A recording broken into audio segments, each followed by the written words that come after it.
विद्या दे चलो विद्या जिते दबा सेते बढ़े बढ़े आ विद्या दादा तू कौन चला कि देखो नहीं बोले दयानंद पद भगवान की दाने न केम जाती विद्या विद्या होती दान दे चलो जिते जी मागुसी विद्या दिए विद्युतम च नरपतम च दान देले विद्या बढ़े हो दाने न बेने समझी उपोदक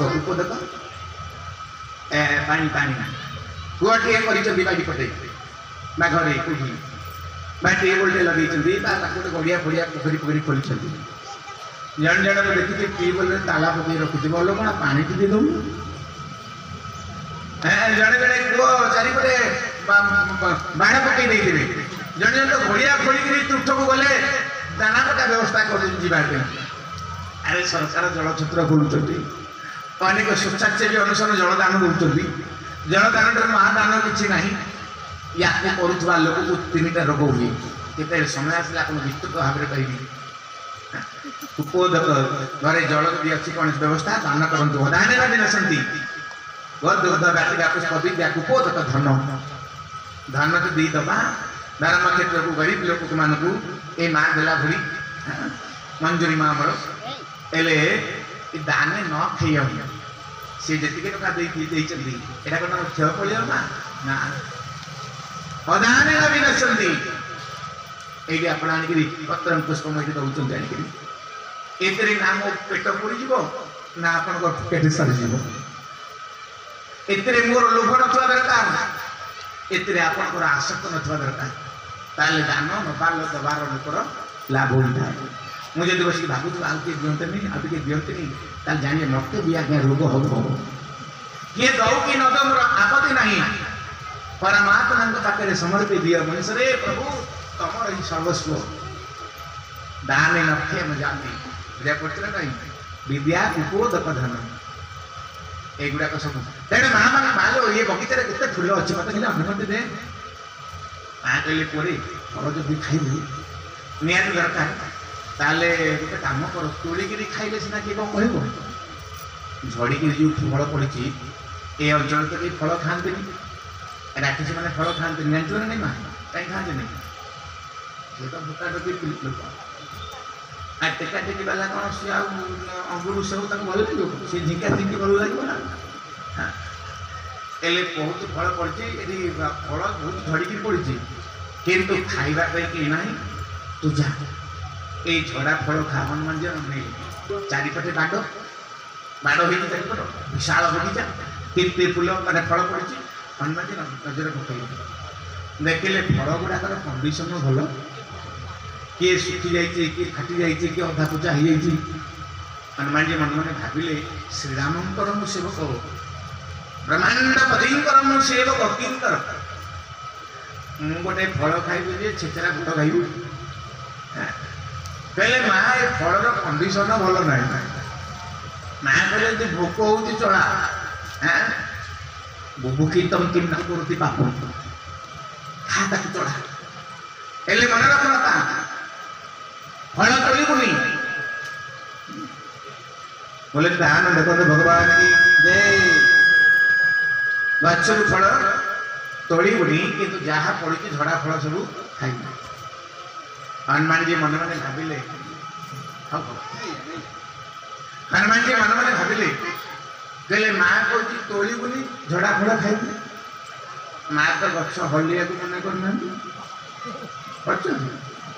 मु गछ हल मन को नगद फल खाई असुविधा कौन अच्छी हनुमान जी हसिले माँ कहले कहीं हसिलु कहले माँ मु गणित बुझीगली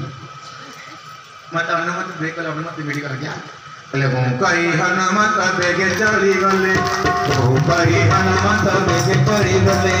अशोक वाटिका मध्य प्रवेश होइले अशोक वाटिका मध्य प्रवेश होइले ए डालरु से डाल को नहीं पडुसंती डालरु नहीं पडुसंती मुखे राम राम बोली उच्चार करंती मुखे राम नाम बोली उच्चार करंती राम जय राम जय जय राम राम जय राम जय जय राम राम लखन सीता सुंदर श्याम राम जय जय राम राम लखन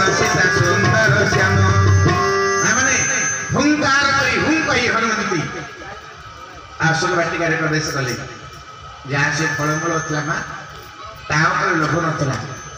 ସେଠି ଲଢ଼େଇ ହେଲା ଇନ୍ଦ୍ରଜିତ ଭଳିଆ ଗୋଟିଏ ମାନେ ଅକ୍ଷୟ କୁମାର ଭଳିଆ ଗୋଟେ ଯୋଦ୍ଧାକୁ ମାରିଦେଲେ ମହାପ୍ରଭୁ ହନୁମାନଜୀ ମହାରାଜ ଇନ୍ଦ୍ରଜିତକୁ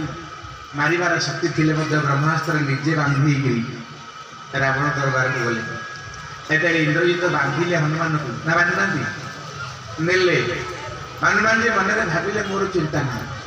କାହିଁକି ଜିତ ନାହିଁ ମୋର ପାଇଁ ଜିତ ନାହିଁ ମୋ ପଛରେ କିଏ ଅଛନ୍ତି ହନୁମାନଙ୍କ ପଛରେ ମୋ ପଛରେ ମୁଁ ହନୁମାନଙ୍କ ପଛରେ କିଏ ଅଛନ୍ତି ଆମର ଶୁଣିଥିଲେ ପ୍ରଥମ ଦିନ ଏ ଜୋରେ କହୁନାହାନ୍ତି ପ୍ରଭୁ ଯିଏ ନ କହିବ ପାର୍ବତୀ ଅଛନ୍ତି ହନୁମାନଙ୍କ ପଛପଟେ ପାର୍ବତୀ ଅଛନ୍ତି ହନୁମାନ ହଉଛନ୍ତି ଶିବ ଲାଞ୍ଜ ହଉଛନ୍ତି ପାର୍ବତୀ ତେଣୁ ଯାହାଙ୍କ ପଛପଟେ ମା ଥିବେ ସଂସାରରେ ତାକୁ ବିପତ୍ତି କିଏ ପକେଇବ ବୁଝିବାକୁ କହୁଥିଲେ ମଙ୍ଗଳାଷ୍ଟମୀରେ ଆପଣ ଶେଷରେ ପଡୁନାହାନ୍ତି ଆଗେ ଆଗୁଆଣି ହୋଇ ଚାଲୁଥିବୁ ଆମ ପଛରେ ଆମ ମା ଥାଉ ମା ଦୁର୍ଗାଙ୍କର ବଳ ଥାଉ ଆମକୁ ଜୀବନରେ କିଛି ହବନି ଯେତେ ନିଆଁ ଲଗେଇ ଦିଆଗଲା କପିକେ ମମତା ପୁଂଛ ପର ତମଇ ସବଇ ସମୁଧାଇ ତେଜ ପରିପଟ ବାନ୍ଧେ ତୁମେ ବାବେ ଭୁଲ ଭାଇ ବଜତୁ ହରି ହରି ଜପତୁ ହରି ହରି ବଜତୁ ହରି ହରି ଜପତୁ ହରି ହରି ତେଣୁ ଲାଗିରି ଝିଅ ତେଲ ଲଗି ବାପା ପୁଅ ନିଜ ଦିନ ଯାଇକି ମିଶିକିରି ହନୁମାନଙ୍କ ଲାଗିରେ ନିଆଁ ଲଗେଇଲେ ଅର୍ଥାତ ଏ ଲଙ୍କାଟାକୁ ବାପା ପୁଅ ମିଶିକିରି ପୋଡ଼ିଲେ ଆଉ ଅଟ୍ଟହାସ କରି ଗର୍ଜା କପି ପଡ଼ିଲା ଆକାଶ ହନୁମାନଜୀ ଆକାଶ ମାର୍ଗକୁ ଉଠି ଲଙ୍କାକୁ ଦହନ କରି ମାଙ୍କୁ ଠାଗ କରି ମଥାମଣିକି ନେଇ ପ୍ରଭୁଙ୍କୁ ଦେଇ ସମସ୍ତ ପ୍ରଭୁ ସୈନ୍ୟମାନଙ୍କ ସହିତ ସମୁଦ୍ର କୂଳରେ ପହଞ୍ଚି ଗୁଣ୍ଡିଚ ମୂଷାଠାରୁ ହନୁମାନଙ୍କ ପର୍ଯ୍ୟନ୍ତ ବାଲିଠାରୁ ପଥର ପର୍ଯ୍ୟନ୍ତ ସମୁଦ୍ରରେ ପକାଇ ରାମେଶ୍ୱର ଶିବକୁ ଆରାଧନା କରି ଜଳସ୍ତର ସ୍ଥଳସ୍ତର ନଭଚର ଭାବରେ ସେପଟକୁ ପହଞ୍ଚିଲେ ସେପଟେ ବିଶ୍ୱବଳିଆ ପର୍ବତରେ ନିବାସ କଲେ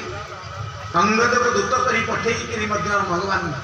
ଅସମର୍ଥ ହେଲେ ଅଙ୍ଗଦର ସୁନ୍ଦର ବାଣୀକି ଦୈବ ବାଣୀକି ବେଦ ବାଣୀକି ରାବଣ ଶୁଣିଲାନି ଯୁଦ୍ଧ ଅବସମାପ୍ତି ହେଲା ଏ ଯୁଦ୍ଧ ଘନ ଘଟର ଶବ୍ଦ ଭିତରେ ବ୍ରହ୍ମାଣ୍ଡ ପ୍ରକମ୍ପିତ ହେଲା ଏଥିରେ ଅନେକ ଘଟଣା ଘଟିଲା ପ୍ରଥମ ଯୁଦ୍ଧରେ ଇନ୍ଦ୍ରଜିତ ସ୍ୱରରେ ଲକ୍ଷ୍ମଣ ସ୍ୱରାଘାତ ହେଲେ ଯାହା ନାଁ ହେଲା ଶକ୍ତିଭେଦ ଭଗବାନ ବହୁତ କାନ୍ଦିଲେ ହନୁମାନ ଯାତ୍ରା କଲେ ଗନ୍ଧମାର୍ଦ୍ଦନ ପର୍ବତରେ 6 ପର୍ବ ବିଷଲ କରି ଆଣିଲେ ହନୁମାନଙ୍କର ଲକ୍ଷ୍ମଣଙ୍କ ଯୋଡ଼ରେ ଦିଆଗଲା ସିଏ ପୁଣି ଜୀବିତ ହେଲେ ଯୁଦ୍ଧ ଆହୁରି ଧୂମାଘଟ ହେଲା କୁମ୍ଭକର୍ଣ୍ଣ ମଲେ ଆପଣଙ୍କର ମହିରାବଣ ମଲେ ଏଇ ଇନ୍ଦ୍ରଜିତ ମଲେ କେତେ କେତେ କେତେ କେତେ ଅସ୍ତ୍ରମାନଙ୍କର ନିପାତ ହେଲା ପରେ ସର୍ବଶେଷରେ ରାମ ରାବଣଙ୍କର ଯୁଦ୍ଧ ହେଲା ଏ ଯୁଦ୍ଧରେ ମୋ ପ୍ରଭୁ ରାମଚନ୍ଦ୍ର ରାବଣକୁ ପରାସ୍ତ କଲେ ବଦ୍ଧ କଲେ ମାନେ ଖେଞ୍ଚ ସରାସନ ଶ୍ରବଣ ଲାଗି ଛାଡ଼େ ବାଣ 31 ବାଣ ପଠେଇଲେ ଆଉ 31 ବାଣରେ 10 ମୁଣ୍ଡ 20 ହାତ ନାଭି 31ଟା ଜାଗାରେ ବାଜି ରାବଣଙ୍କର ସଂସାର ଦେହ ଶରୀର ତ୍ୟାଗ କଲେ ମନା ନେଇ ପାଣି ଏ ଶରୀର ହେଉଛି ଅଯୋଧ୍ୟା ୟାରି ଭିତରେ ରାମ ଅଛନ୍ତି ୟାରି ଭିତରେ ରାବଣ ଅଛନ୍ତି ରାମ ଆ ଭିତରେ କିଏ ସବୁବେଳେ ଚାରିଆଡ଼େ ରାବଣ ପୋଡ଼ି ପଶ୍ଚିମ ଓଡ଼ିଶା ତ ରାବଣ ପୋଡ଼ି ଫେମସ୍ ହଁ କି ନାହିଁ ହେଲେ ଆମ ଭୁବନେଶ୍ୱରରେ ବରମୁଣ୍ଡାରେ ବି ଆପଣଙ୍କର ବରଗଡ଼ରେ ବି ଆପଣ କ'ଣ କୁହନ୍ତି କଳ୍ପନା ଛକ ପାଖରେ ସେଠି ମଧ୍ୟ ଗୋଟେ ବିଶାଳ ଧରଣର ରାବଣ ପୋଡ଼ି ହେଉଛନ୍ତି ହେଲେ ରାବଣ ପ୍ରକୃତରେ ପୋଡ଼ି କେଉଁଠି ଆପଣ କିଏ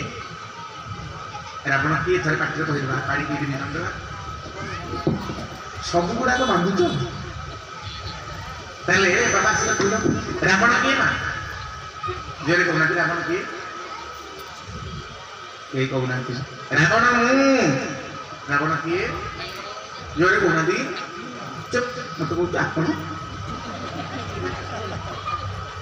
ରାବଣ କିଏ ତାହେଲେ ରାବଣ ବଧ ଅର୍ଥ କାହାକୁ ବଧ କରିବା ମୁଁ ମାରିବା ମୁଁ ଭିତରେ ଯଦି ଆମ ଭିତରେ ଯେ ମୁକାର ଅଛି ଇଏ ନମଲା ପର୍ଯ୍ୟନ୍ତ तेणु तब मन रखिथिबु मोमले मते तू पाइबु गोविंद गोविंद गोविंद पद पड़ुछि मो करंद जन पारंद पान करी एले तारिले भजनरी से भजनारी कपयरे मन मोर मुनि अंतरे मन मुनि अंतरे कृष्ण भोले की बजाओ भगवान की जय हरि नाम संकीर्तन की जय हरि बोलो बोलो सहित हमरे बरे बुलंदे हरि बोल तेणु मामन आबे जेते बसचे आम भितर कोडी केमती लुचिकी अछि मुंकार